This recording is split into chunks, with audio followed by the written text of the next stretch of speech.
নমস্কার বন্ধুরা, আপনাদের সবাইকে এসবি বিনামালি চ্যানেলে স্বাগত। আজ আমি রান্না করে দেখাবো মানকচু বাটা। তাহলে চলুন বন্ধুরা, শুরু করি আজকের রেসিপি। মানকচুগুলো মিক্সি বাটিতে তুলে নেব।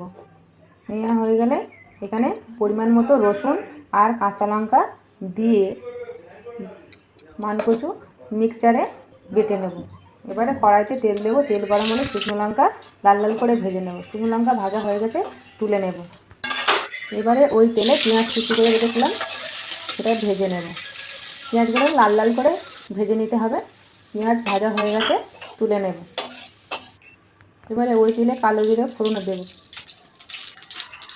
কালো জিরেটা নেড়ে চেড়ে নিয়ে বেটে রাখা মানকচু বাটা দিয়ে দেবো।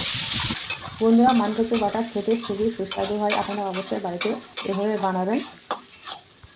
কিছুক্ষণ নেড়ে চেড়ে স্বাদ মতো লবণ দেব আর হলুদ গুঁড়ো, ধনে গুঁড়ো, জিরে গুঁড়ো দিয়ে আবারও ভালো করে নেড়ে চেড়ে নিতে হবে। কচুতে অনেক জল বেরোয়, জলটা শুকনো করে নিতে হবে। বন্ধুরা, এই রান্নাটা লো ফ্লেমে করতে হবে যাতে তলায় না লেগে যায়, এই জন্য বারবার নাড়তে হবে। মিষ্টি একটা কালার আনার জন্য কাঁচা লঙ্কা গুঁড়ো দেবো। আবারও কিছুক্ষণ নেড়ে চেড়ে নেব। আর আমি এখানে একটা পাতিলেবুর 3 ভাগ নিয়েছি। লেবুর রসটা দিয়ে কিছুক্ষণ নেড়ে চেড়ে নেওয়ার পর ভেজে রাখা পেঁয়াজ আর শুকনো লঙ্কা দিয়ে আবারও ভালো করে নেড়ে চেড়ে নেব। বন্ধুরা, এই রান্নাটা খেতে এতই সুস্বাদু হয় যে আপনারা শুধু খেতে পারবেন। অবশ্যই আপনারা বাড়িতে বানাবেন। দেখুন, আমার রান্নাটা রেডি হয়ে গেছে। কড়া থেকে ছেড়ে দিয়েছে। এই অবস্থায় কিন্তু নামিয়ে নিতে হবে।